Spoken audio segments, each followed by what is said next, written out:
All right, everybody, why don't we get started now?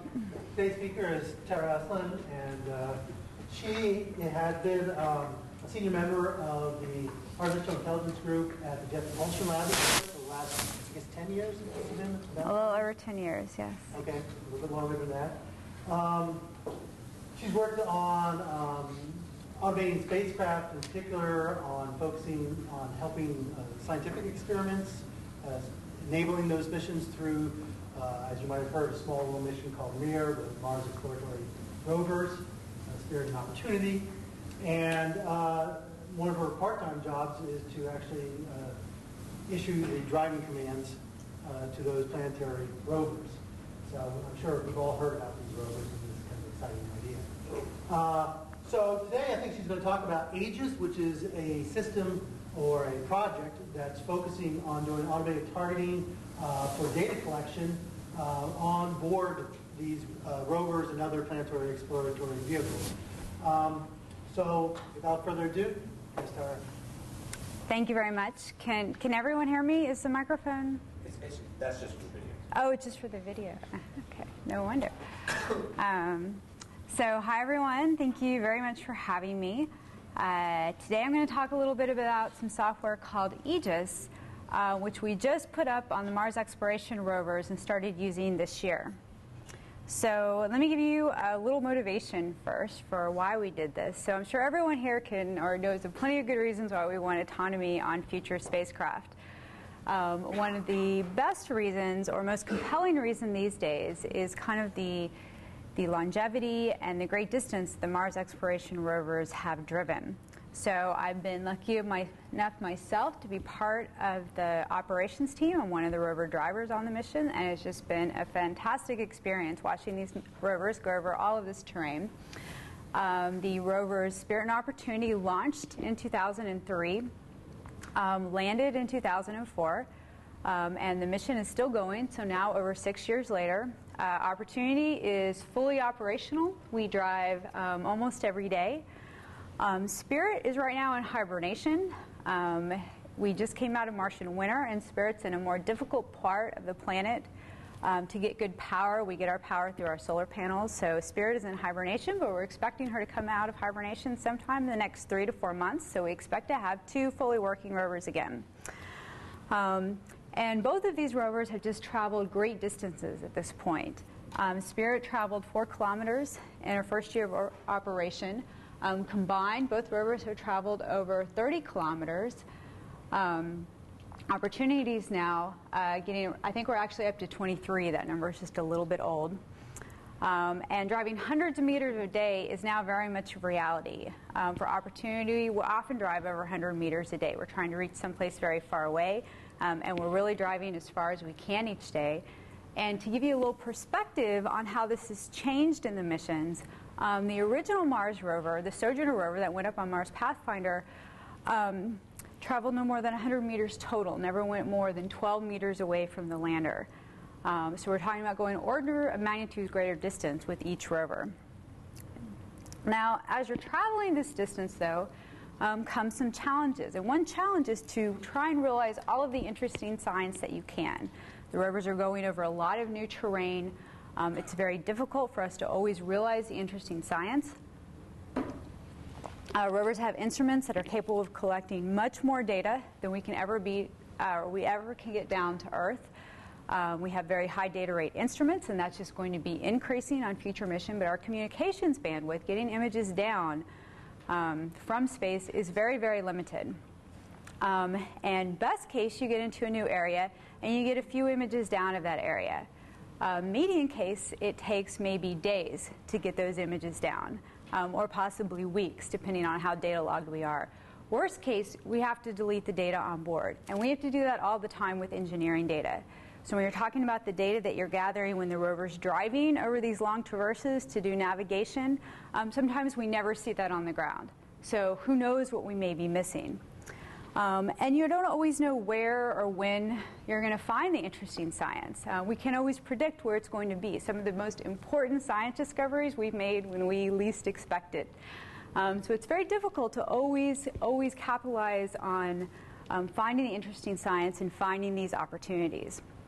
So one of the things that myself and my team did is we developed a software system called AEGIS, which stands for the Automated Exploration for Gathering Increased Science. And it's supposed to give the scientists another tool on board to kind of collect data at times you can't otherwise do it. It works in an automated fashion, and it provides what we call automated targeting. So it works for what I'll say rover remote sensing instruments. And these are basically instruments on the rover's mass that you point around at the terrain. And basically what we're able to do is we're able to select targets out completely autonomously on board and take measurements with these instruments without waiting for folks on ground like me or scientists to look at the images and figure out what's interesting. So that means it's very easy for us to take data with these instruments at any time. This is especially important for what I'll say limited field of view instruments. So we have instruments on the rover mass that have a very small field of view, maybe just around a degree. So when you point that instrument at the terrain, if you just randomly point it around, you're probably just going to be finding patches of sand. So you want to point it at specific targets, usually at specific rock targets. But to do that, the rover has to take images of the area it's in. It has to get those images down to the ground. People have to look at them and then send commands back up. Best case, we can do that in a day. Worst case, we're talking days, and the rover has to stay in that same place. This software allows you to do it automatically. There are a lot of good instruments that this could be applicable for. There are several instruments on MER that it's very applicable for. One is called the Mini-TES, the Mini Thermal Emission Spectrometer. There's I guess you would say, a more major thermal emission spectrometer on one of the orbiters on Mars, but we call this the Mini one. And it's got a field of view of only a degree. So when you point it around, you only get maybe a centimeter or two of terrain. So you want to be very careful where you point this. These instruments can be expensive to run, and you want to be pointing them at good targets. Another example on MER is MER has some limited field of view cameras, the panoramic cameras. These are our color cameras. They have a much smaller field of view than some of our grayscale cameras on board. And another great example is on the next rover. So in about a year, we're going to be flying another rover called Mars Science Laboratory, the MSL rover. And it has an instrument called ChemCam. And this is kind of a picture of ChemCam right here. And what ChemCam does is it shoots out a laser at a rock. It burns off some particles from the rock, and then it analyzes those particles. But this is another example of a limited field of view instrument that you want to be pointing at specific targets. So this gives you kind of a pictorial concept of how this is going to work. Right now, when you drive the rover into a new area of terrain, you send down images. And we all look at them, the scientists look at them on the ground. And before the next drive, we can take some measurements around the rover using those instruments. Whoops. That's weird. How did I do that? Okay. We can take some measurements with these instruments in the kind of local area around the rover.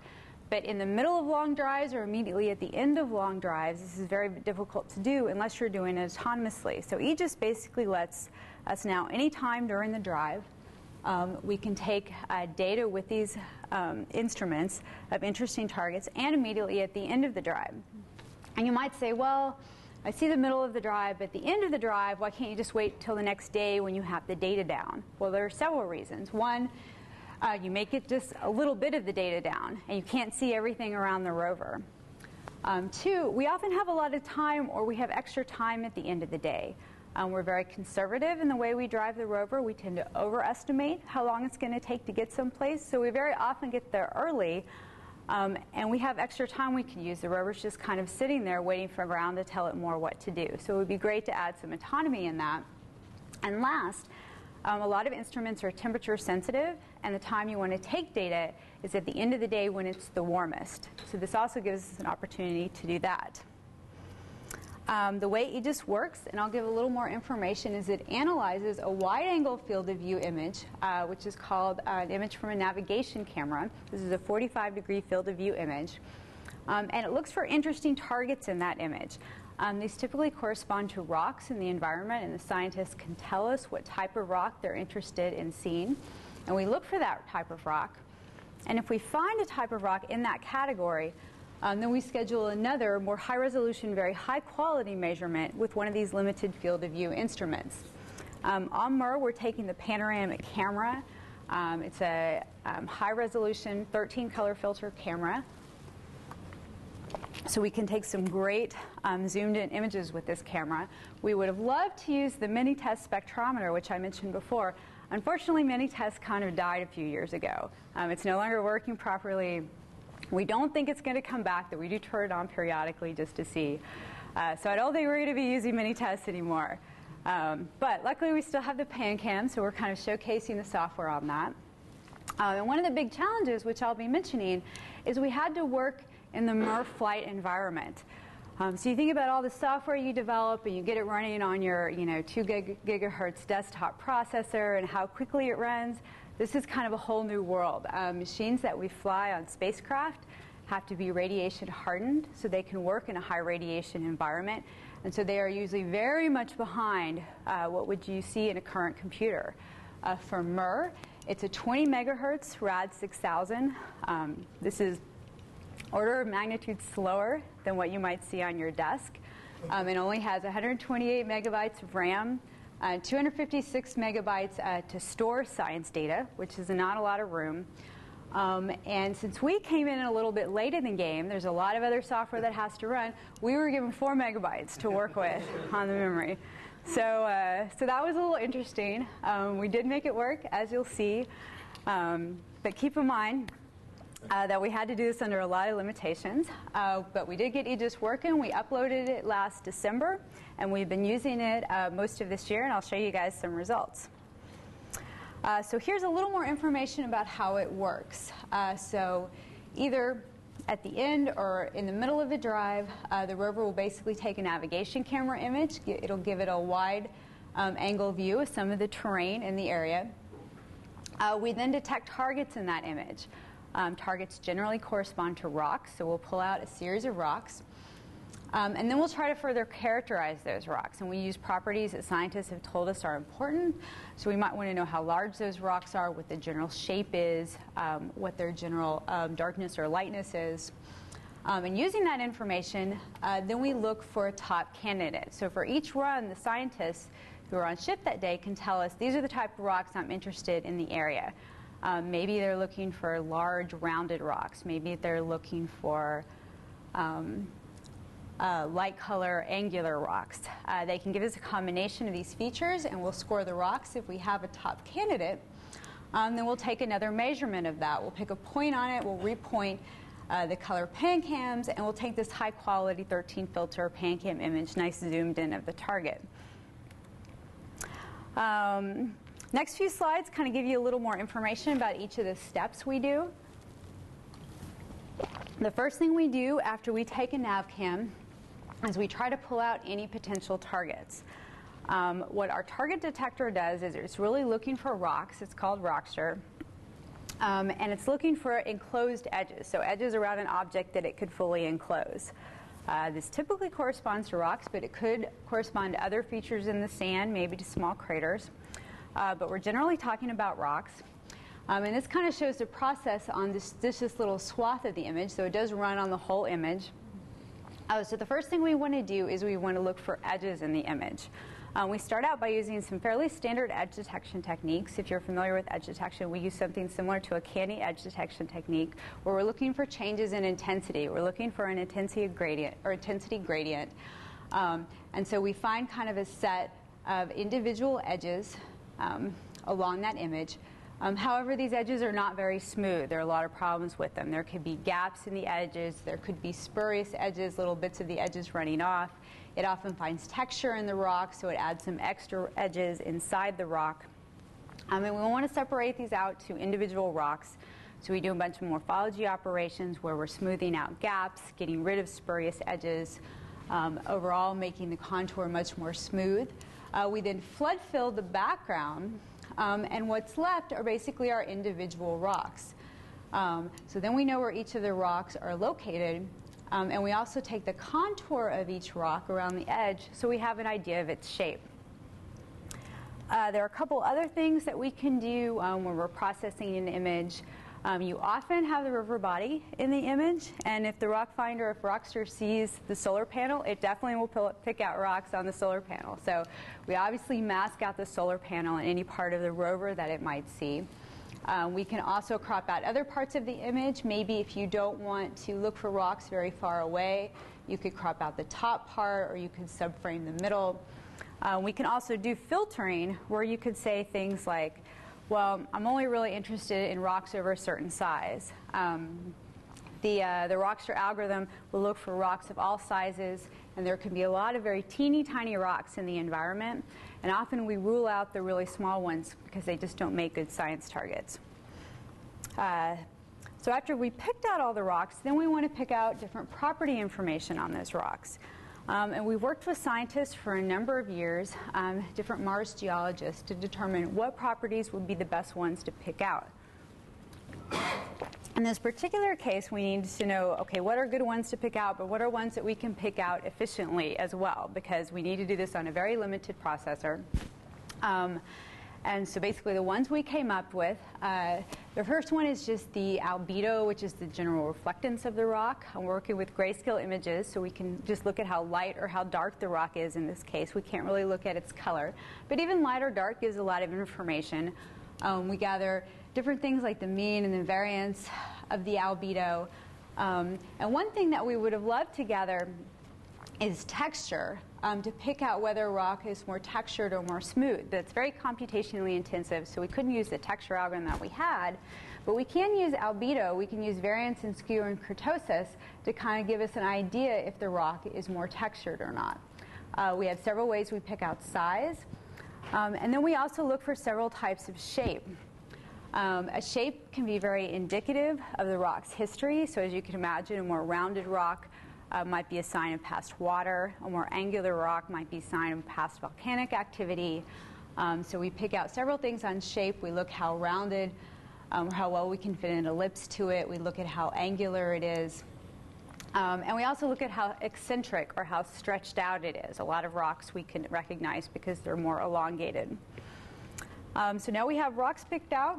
We have a bunch of properties picked out on them. So now we have to decide what's important. So each time we run, the scientists give us a specification or a target profile of what to look at. This can be one or two property combinations. For instance, a lot of times it's a very simple profile that we use. They tell us, I want to target just the largest rock out there. And that actually works pretty well in picking out a good science target. But a lot of times we want to use a combination. Again, we might want to do something like prefer large and high albedo rocks, prefer angular rocks that have a very big variance in albedo. There are lots of different combinations you can do. And that will prioritize your rocks for you. Now, this shows an example of prioritizing some past images. These are not from Mars. These are from some of the field tests that were done for the MER rovers before it flew. But it gives you a nice example. We prioritized all the rocks that were found in this field test. And this was like the roundest one we found. So you can see kind of what would come up with there. And this is the least round that it found. So that gives you an idea of how we prioritize rocks. And this can be changed every time we run the system, what kind of prioritization it's using. Once we find a top candidate, then we select a center point on it. We do that pretty simply. We just grow an inscribed circle and select a center point on it to point at. And then we repoint the pan-cams, which here you can see on this image. Now, you would think that would be simple, just repoint the cameras. But unfortunately, the way we had to interface with the software, we didn't have access to all pieces of the flight software.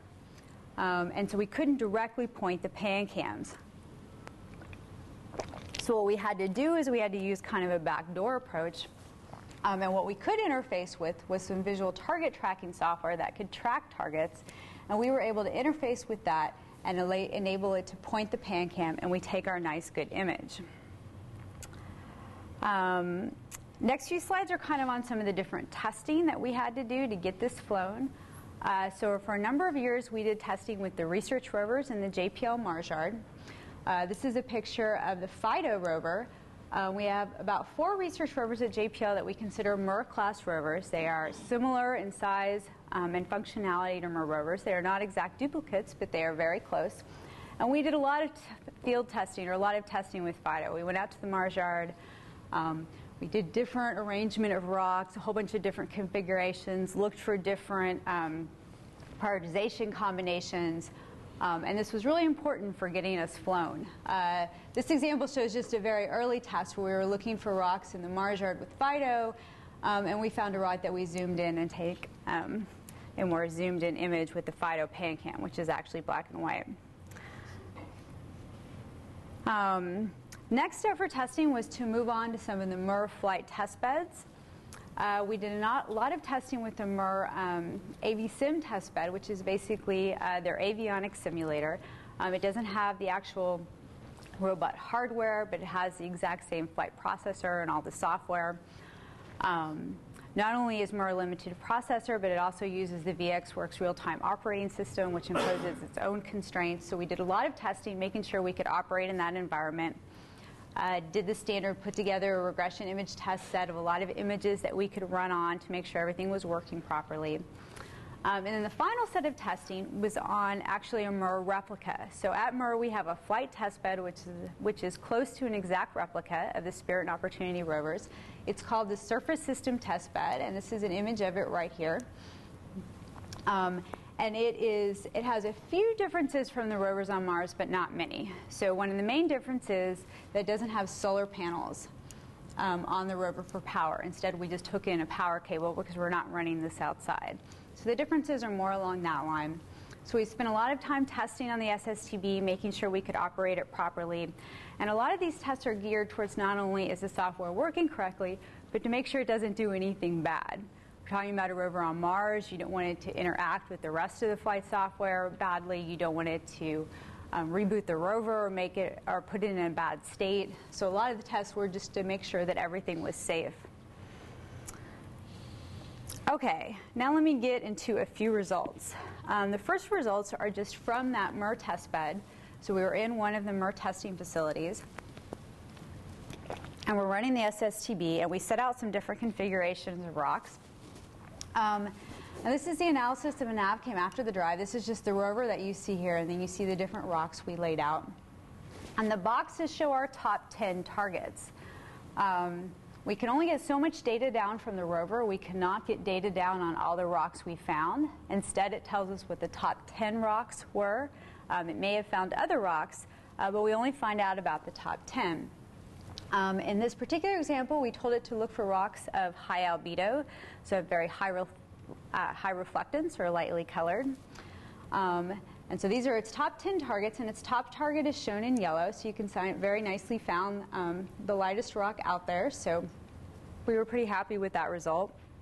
And then to show you what the couple next steps are, this is us tracking the target in order to point the PanCam. And then we take our nice, pretty 13-color filter PanCam of the target. So this gives you an idea of the kind of data that you can get. A couple more results on the test pad, just showing the NavCam results. Again, this shows the top 10 targets. We're looking for light targets, our top target, and the rest of the top 10. And another one looking for size. So again, our top target, we specifically laid out some rocks that look like outcrop, which is this flat rock that Opportunity often sees in the ground. So that gives you kind of a flavor of how it works. Here are some results from our regression test set. So we basically went in and grabbed a bunch of old MER navigation camera images that have been taken on all sorts of different terrains in Mars. The two rovers see very different terrains. And we ran a bunch of tests with those, and this just shows you some of the results. All these just show you the top target versus the top 10. And so this shows you a very standard picture, or a very standard image of what the Opportunity rover sees. Opportunity is driving in an area called Meridiani, which has a lot of dunes. So you see a lot of sand dunes with little rock interspersed in the dunes. Sometimes there's just a little bit of rock. Sometimes there are larger patches of outcrop like this. And sometimes there's almost no rock. It's just a sea of dunes, and you feel like you're kind of in no man's land. But anyway, this shows a good swath of outcrops. So this is what, just looking for large rocks, the type of target we can pick out. Here's just a few rocks off in the distance, and the top target that we found. We're very good about picking out rocks in a sea of dunes, which is something that we have to do very often.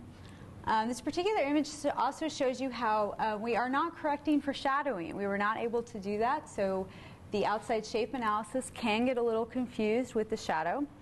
So that does happen from time to time. Here are some more images of finding outcrop, where we have little bits of outcrop in the distance.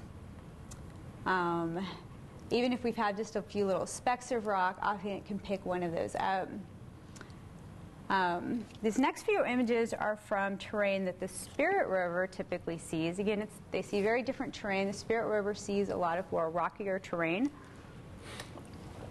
So this shows an image from Spirit terrain. And the top target we picked out, this one is again based on size. And also let me point out something else that we were a little limited on. So again, if you'll notice, this is a good example of a large rock out there, but it is not the largest rock. We did not guarantee to MER that we would always find all the rocks and we would find the best candidate. What we told them is that we would find a good representative candidate. There are a lot of different modes that you can run our Rockstar algorithm in. You can make it more or less aggressive. If you make it very aggressive at finding rocks, it will find 80 to 90% of the rocks out there. But it also starts finding things like little divots in the sand, and we start getting more false positives. And we decided that it was more important to reduce the number of false positives so we would more often get a true rock than it was to find all the rocks. So we run it at around a medium level of aggression. It finds maybe, I would say, around 50–60% of the rocks in most images. So sometimes we miss maybe the best candidate. I guess you might say that was here or here. But we almost come up with a good representative candidate. One more image from Spirit terrain. This was an example of prioritizing targets by shape. In this one we were looking for a round target that would nicely fit to an ellipse, so that was a good example of that. Now a little bit on status about what we've done thus far, and then I'll show you some of the images or some of the results from onboard. So AEGIS was uploaded back in December of 2009. We had to go up in 3 pieces due to communication constraints, and the software is kind of knitted together on board. We then went through a checkout phase.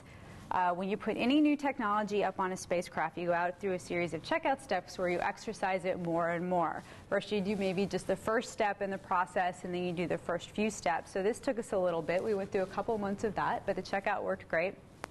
And now AEGIS can be considered for normal use. We've run AEGIS 14 times.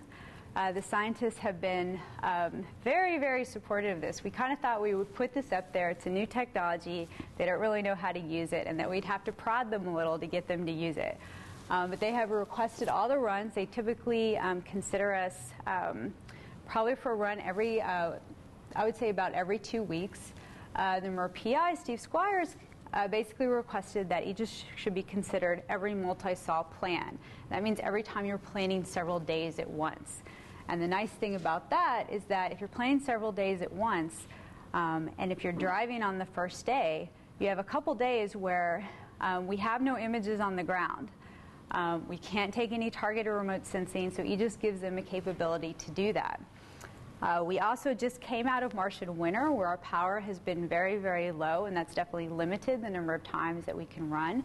Now that we are coming more into Mars spring and summer, I think we're going to see a lot more opportunities.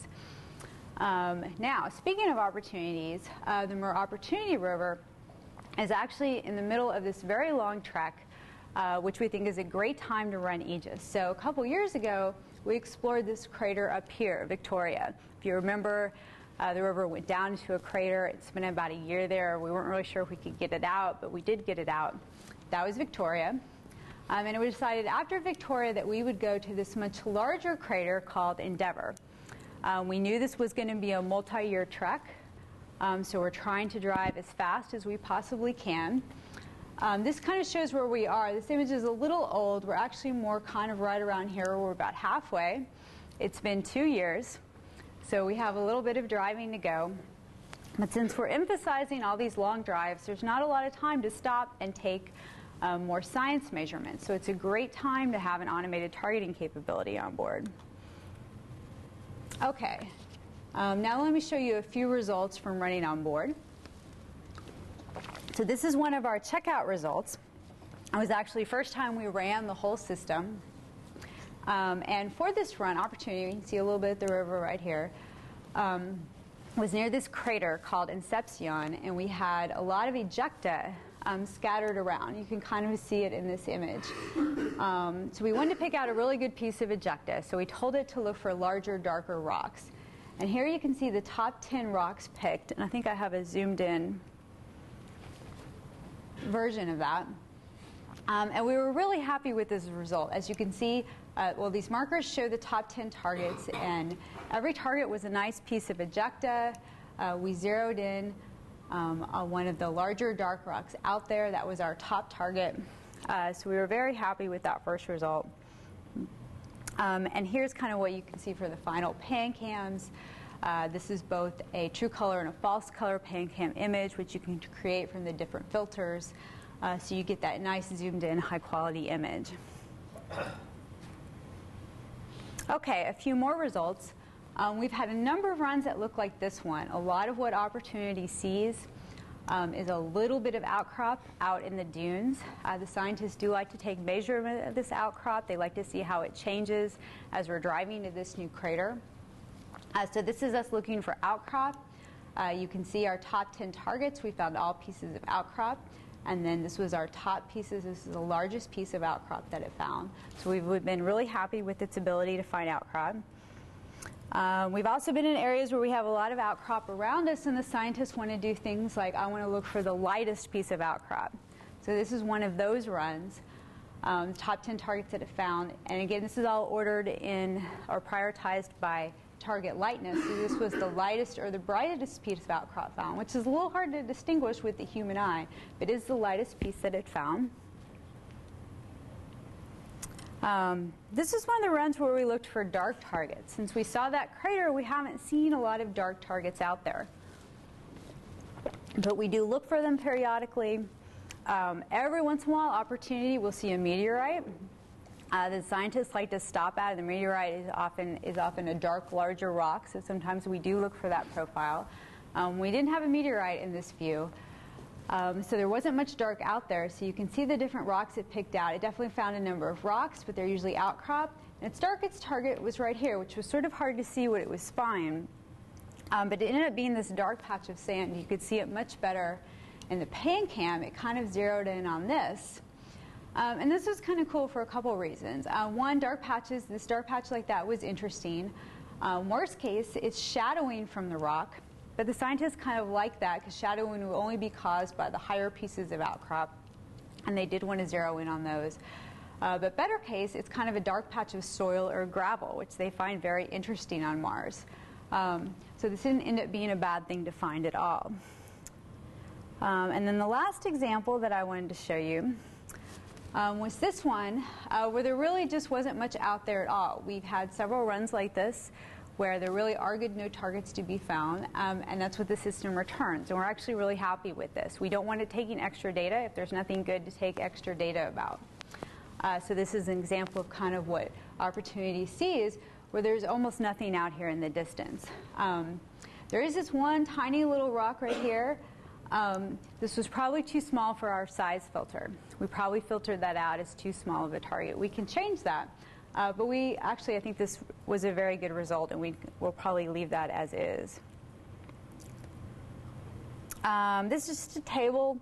I don't think this has all of our results in here. It has like the first 12 to kind of show you how we're looking at things.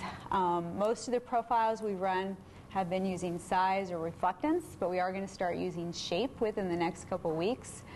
We try to track how many rocks and non-rocks we detected. Non-rock detections are not necessarily bad. They can also be interesting features, but we just do want to track what we detect. We did have one situation where we saw rover tracks in the image, and if it sees rover tracks, it will sometimes pick out the rover tracks as potential targets. We usually try to point away from rover tracks. In this particular situation, the drive faulted out early. Something went wrong, and the rover stopped in orientation we didn't expect, and it actually had tracks in the final image. So we picked out several pieces of the tracks, but the scientists thought this wasn't necessarily a bad thing either. We've actually made a number of discoveries in rover tracks without realizing that was going to happen. Spirit's made some of its most famous discoveries in signs of water in the churned up soil in the tracks. So every once in a while looking for tracks and looking at tracks and looking for something interesting is actually a worthwhile thing to do. Okay, now that I've talked a little bit about AEGIS, let me step back a little and talk a little bit, if the slide changes.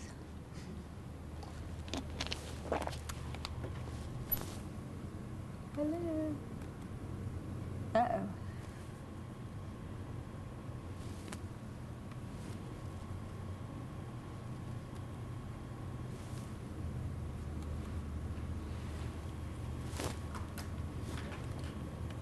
Okay, let me try this. I seem to be. My computer's not frozen, but the screen seems to be. Oh, there we go. Okay, sorry. Long delay. Okay. So now I want to step back a little and talk about the larger framework that AEGIS is part of. As I mentioned before, we were rather limited with what we can put up on AEGIS. We had a limited processor, a very small amount of memory. And we have a much larger framework called OASIS that does all sorts of different types of autonomous science that we kind of drew different modules from for AEGIS. So let me talk about a few of the other things that we can do that we've been doing with the research rovers and we're looking on doing with future missions. OASIS' main objective is to, well, I guess there are two main objectives. We want to identify and respond to science opportunities, which AEGIS is an example of. And also we want to prioritize data for downlink. So even if you don't want the rover to react to data, we're collecting so much data and it's so hard to get it down that one very useful thing to do is just to analyze it on board, pick out the most interesting data and downlink that first so the scientists see that first. So we have some examples of doing that as well. Most of the modules of our system fall into one of three categories. There's kind of the data segmentation category, which segments out the interesting parts of data. For AEGIS, that was segmenting out the rocks, but there are lots of different things you can pull out. For instance, we have a cloud detector, so one of the things we want to segment out is the sky from the ground. After segmentation, then you further analyze the data. And you usually want to prioritize the data, so you can either downlink it, you can react to it, or sometimes you want to summarize the data. So sometimes even if we can't get all the images down to the ground, we can send the scientists some very cheap data summary products that tell them what's been found on board, so then they can decide what to downlink first. And last, the third component is automated planning and scheduling. And this component basically allows us to model rover operations, and if we're considering adding some new rover activities like taking new measurements or driving closer to an object of interest, the planner can decide whether it's safe to do so. It knows what the current rover state is, it knows how much power it has, how much onboard memory it has, it understands the rover command sequence, and if we want to modify that command sequence, the planner can figure out how to do that in a safe manner. Now, we did have to add new measurements on AEGIS. We weren't able to fly the planner, so we had to do it in a very simplified, what I would say, non-efficient fashion. We could have really saved a lot more resources if we could have put up the planner as well, so we're hoping to do that in the future. One last thing I'll say on this slide is I've talked a lot about images and pulling out rocks from images. There's a lot of other things that we can do besides just looking for rocks. One thing we can do is we can analyze spectral data that comes from spectrometer, where you're looking for different mineralogical properties. We can look for certain signatures in the spectral data. So in the past, we've looked things for different types of rocks, such as carbonate rocks or jarosite rocks. You can separate out these different signatures, and you can react to this as well. There are a lot of benefits to opportunistic science, to onboard science. We've already talked some about opportunistic science, maximizing end-of-day science when you have extra resources. Another thing that you can do here is you can look for novel things in your terrain. And this is something that's been very popular with the scientists. I mentioned data prioritization, data summarization. Another thing I haven't mentioned is monitoring for rare dynamic events. There are a lot of not dynamic events that happen on Mars or on other planets that if they happen and we capture them in an image, there's not time to call back to Earth to say what to do, to take new measurements. You have to react right then. You have either seconds or maybe a few minutes. Dust devils are a great example of this. So you see the dust devils floating around in this image. If you see them and you want to take more images of them, you have to decide to do it right away. There are a lot of different levels of autonomy that you can do for rover surface operations. At the more simple level is what I mentioned about prioritizing images for downlink. This is very risk-free. You're not deleting anything, you're not doing any new activities, you're just sending images down in a certain order. Second step is to collect some extra data of high priority objects that you've identified. Third step is to drive the rover closer to the high priority objects, so maybe it gets a better view or can take a more close-up image. And fourth step is to actually approach it and place a close contact instrument.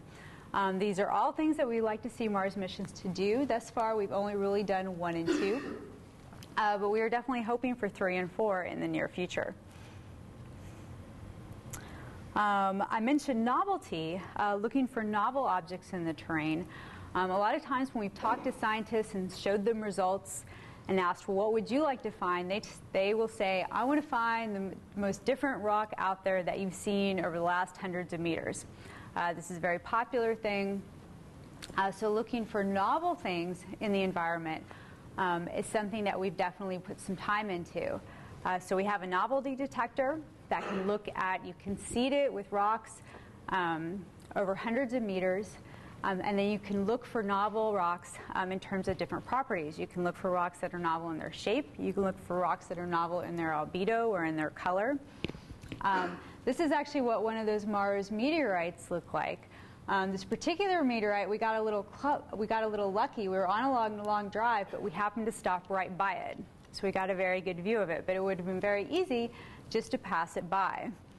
And we have, a couple years ago, noticed a meteorite in imaging that was taken days before and had to turn around the rover and drive a couple hundred meters back because they wanted to look at it so much. Wouldn't have been nice to have recognized it right there.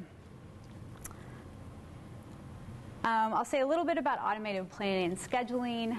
Again, this is a tool that allows you to modify a rover command sequence, model different rover operation and activities, model the different states and resources. On the research rover, we use an automated planner and scheduler all the time. Every time we want to change what the rover's doing, we have the planner and scheduler do a bunch of checking, figure out exactly how to modify the command sequence to do what we want to do. It has a model of rover operations, the different activities. It can monitor power. It can monitor onboard memory. It can monitor other health variables for the rover. So this is something that we pulled into a lot of our applications. There are a lot of different things you can do on the planning side that are useful.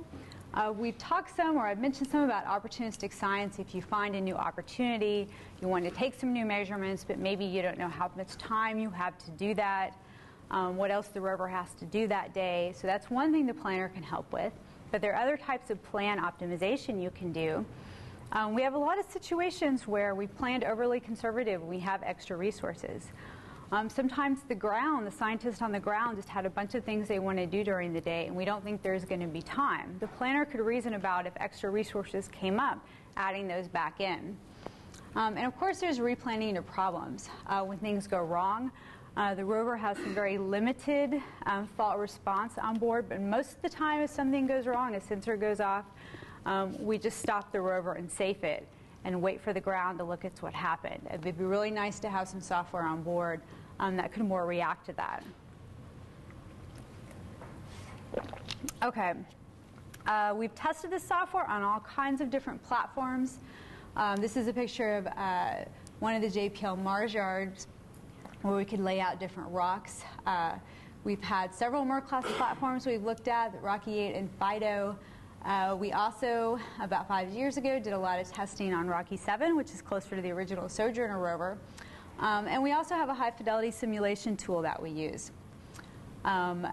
We try very hard to test with a lot of the control technology that the missions use. So we try to use the MER navigation algorithm. We try to use pose estimation that the missions use. So we try to plug into all these when we do field tests. Now it's just going to show you a little video which shows one of our demonstrations in the yard. This is kind of along the lines of what AEGIS does, but it's a little more extended. So first, we just kind of pan around. Oh, and it's kind of jerky on my computer. I think that's my computer. And we showed the different rocks in the yard. And basically what we're going to do is we're going to pick a science target as if we were scientists on ground. And the rover's going to figure out, using its planner, how to get over to that science target. It's going to start tracking it and bringing itself into the science target. As it tracks, it's going to look to the side of where it's driving. So it's going to look over here and see if it sees anything interesting. We've seeded it with a bunch of images from past drives. And we've told it to look for novel rocks along the property of orientation, how the rock is oriented with the ground. And since we've seeded it with all these rocks, it very early on sees these rocks over here. The signs there novel compared to what it's seen before. It decides it has enough time and resources to go explore those rocks. So the rover starts tracking one of those novel rocks. We'll drive very up close to it, take a close-up image. You could easily imagine it placing an instrument on this rock. And then it's going to go back to its original set of activities. We kind of did this situation based on a situation we actually saw on the Spirit rover. We were in a certain area of Mars called home plate, because it looks like a big home plate. And we saw these rocks that were very strangely oriented to the ground. They were kind of up on their side. So this was a real situation that we saw, and we thought we would try it out in the Mars yard. In the rest of the video, it's just going to keep tracking its original target. So let me stop that. A few more things before I run out of time. Another thing we've done is look for more dynamic events. I've talked a lot about finding rocks and images. There are definitely other things that are scientifically interesting on Mars. And there are several atmospheric events that we've written detectors for, in particular to look for dust devils and clouds. So we put up detectors for both of these. And before we put up detectors on MER, the way you would look for dust devils is the following. You would stop the rover, you would point the nav cam at the horizon, you would take a bunch of images, maybe 10 to 15 images, you would send them down to Earth, and then you would hope that maybe they contain dust devils. Obviously, a lot of times they didn't, but this is how we would look for dust devils. Well, we thought we could do a little better than that. So what we did is we wrote a dust devil detector that actually looks for motion within the image. It can pick out when we found dust devils.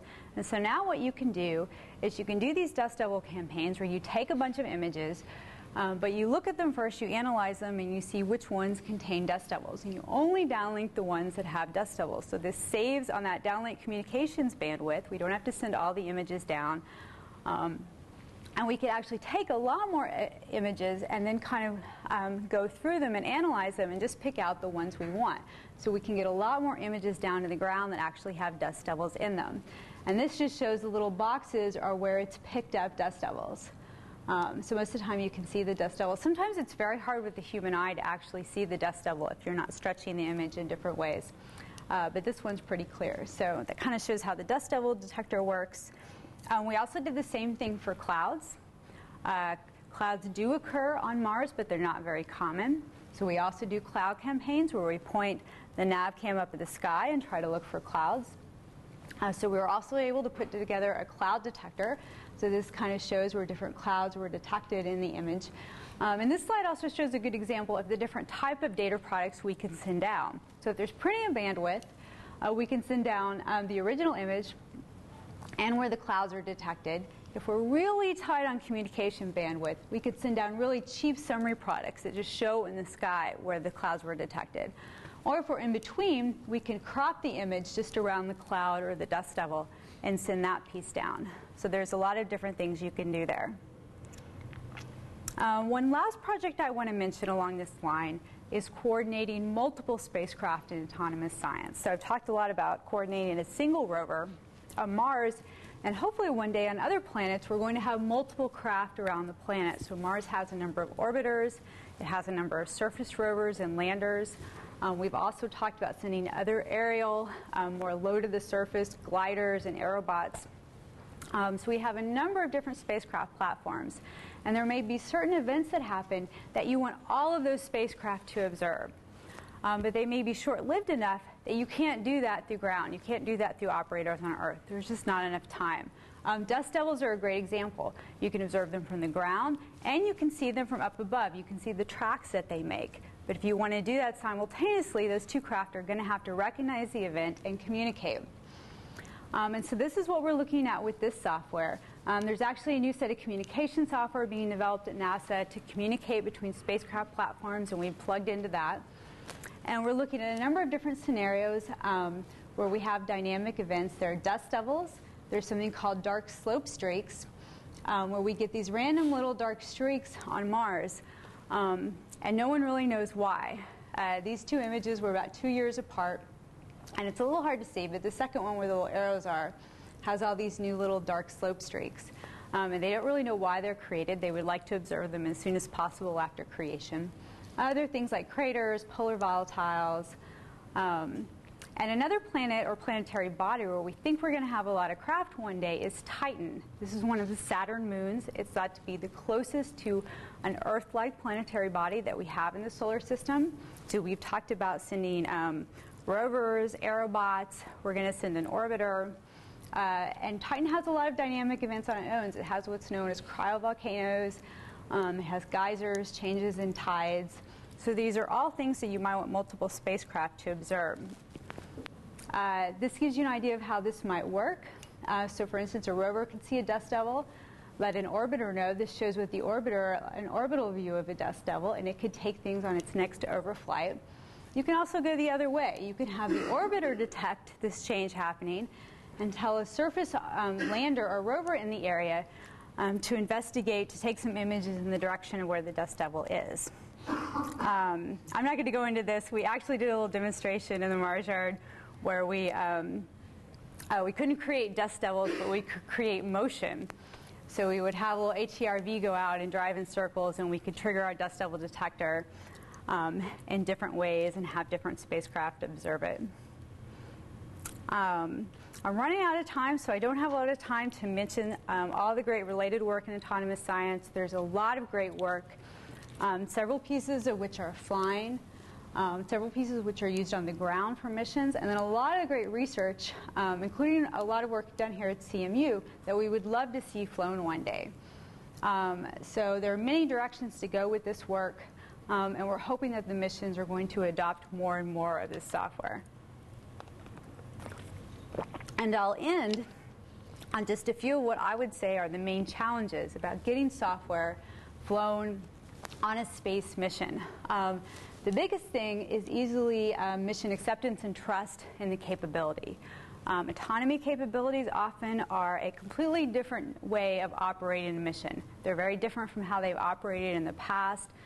And so you have to be able to get the mission to trust what you're doing, that it's not going to do anything unsafe.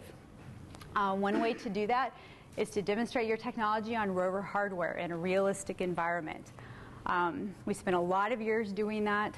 We spent a lot of years showing that we could run it in any scenario. We could throw it out there with any raw configuration, with any prioritization scheme, and the system would still behave robustly. Infusion and flight software, I've talked about how limiting it was, what we were able to, the processing power we were able to get on MER. This gets better with each mission, but it doesn't get a whole heck of a lot better. You're always going to be kind of decades behind what you would consider state-of-the-art technology when we're talking about these radiation-proof machines. So you're always going to have to deal with kind of some limitations on that end. And finally, speaking from someone on the operations side, a lot of people like to make their technology, hand it over to the mission, and just assume it's going to get used a lot. But if the operations staff and the scientists don't understand it, or it's too complicated, it's difficult to sequence, it's not going to get used very often. So an important thing is to really make it easy for folks who are running the mission to use the software. Future directions, I just have maybe a minute left. So what I'll mention is that there are a number of rover missions coming up that we hope to see use more and more autonomy software. Mars Science Laboratory flies next year. After that one, the big focus is going to be on Mars sample return, going and coring rocks, taking samples, and bringing them back to Earth. There'll be 2 missions that do that. One of these will get the samples and put them in caches scattered around the terrain, and then another rover will go get them and bring them back to Earth. And we think there are a lot of great opportunities for autonomy here in these missions. So we're hoping to see this type of work increased more and more. There are a lot of people who contributed to this, which I won't go through, but we've had a large team of people helping out. And that is all. So hopefully I didn't run too far over. Thank you.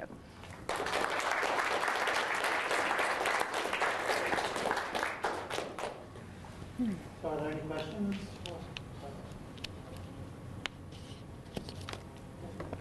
Yeah. So you were saying you flew over operating more than 5 years, right? More than 6 years, yeah. Yeah, a lot of data on the train. I'm just wondering if you guys have any map of rock distribution? I didn't hear the last part, I'm sorry. Map of rock distribution?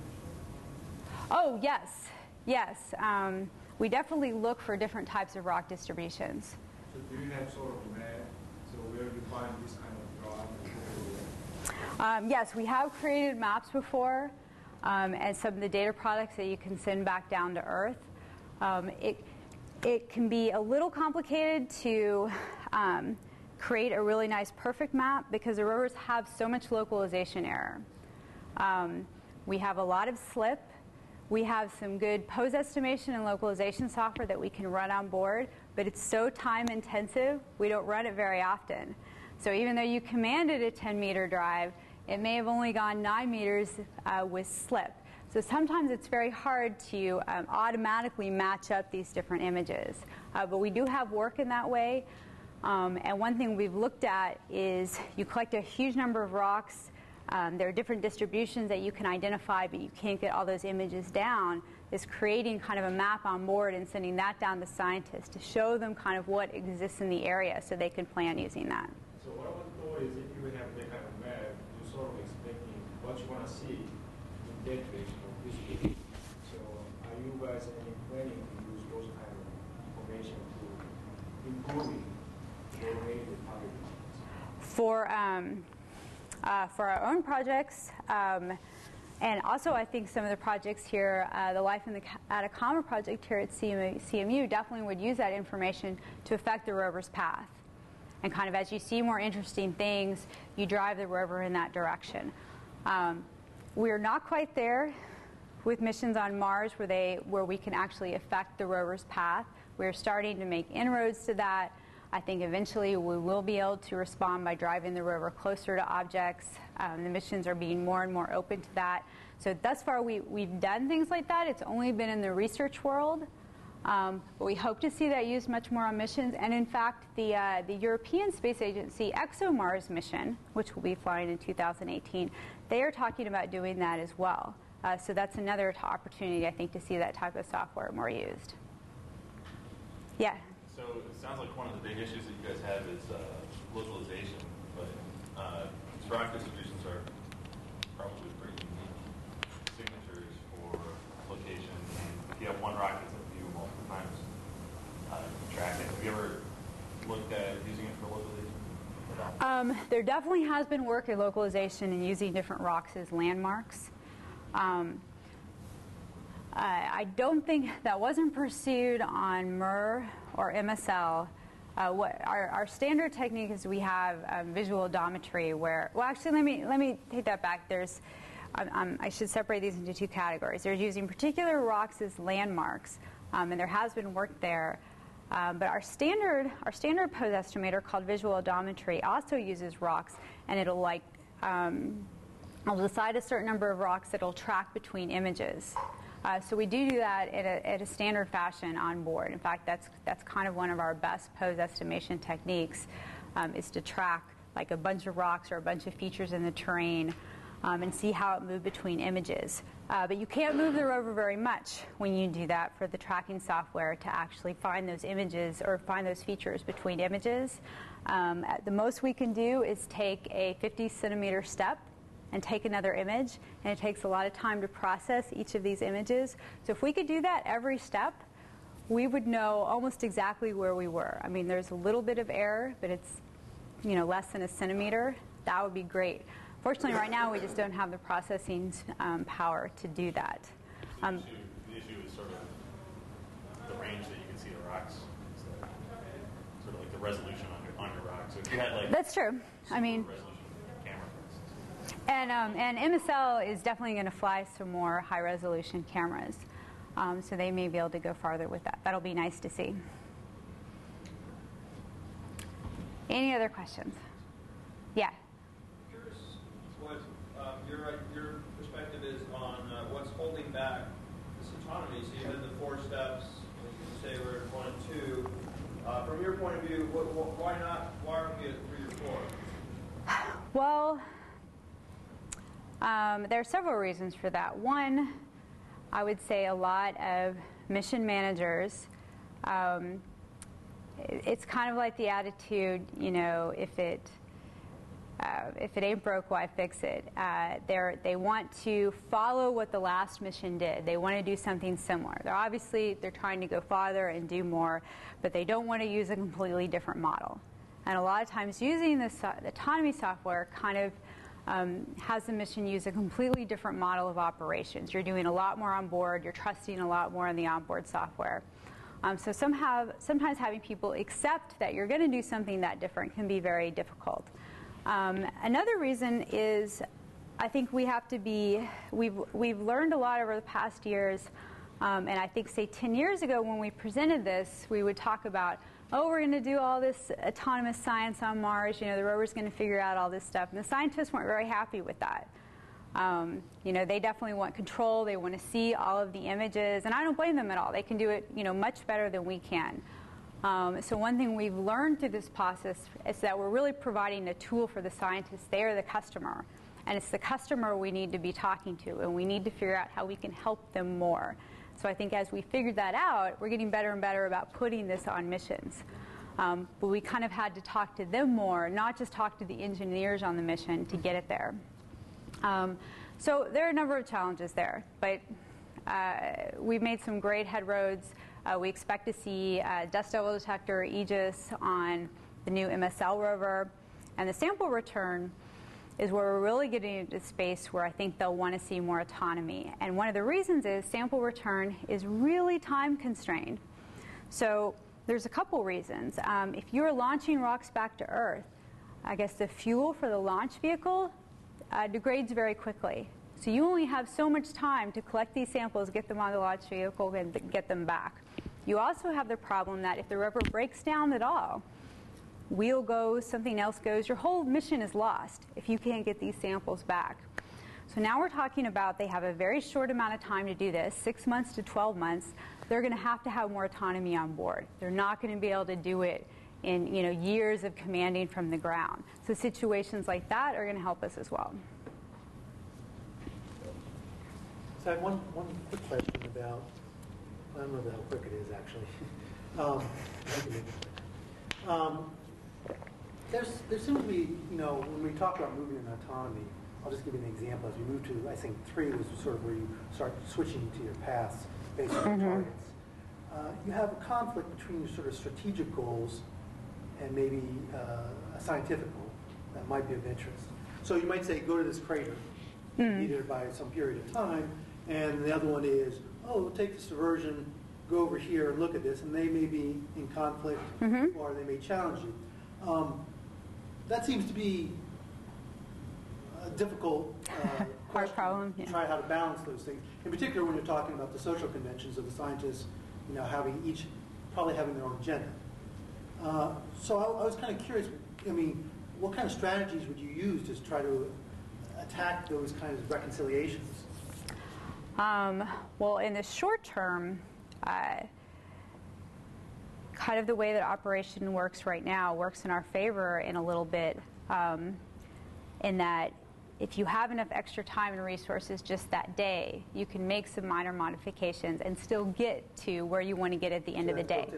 Right. So that's step one, right? And the long term, I would say looking at techniques for multi-objective optimization. You not only have conflicting like science objectives, but you may have other engineering objectives that you have to weigh in there. Maybe driving at certain speeds is better for your power system. There's all sorts of things that you can evaluate on there. And we have to do that every day in kind of a manual fashion. And sometimes we don't do it very well. I mean, we'd like to think of the grand result that we do. So that's kind of a hard problem, I think, sometimes even for humans to do well. And there are a lot of techniques out there that we can look at optimizing over different objective functions. And setting different weights and priorities on science activities. We've looked at a lot of different prioritization schemes that could try and value different types of science priorities in different ways. That would factor in what the scientists would tell us and what we found, how to evaluate the priority of that. So there are a lot of different directions you can go. But yes, very, very challenging problem. We'll see how we do. Are there any other questions? Let's thank Tyler again.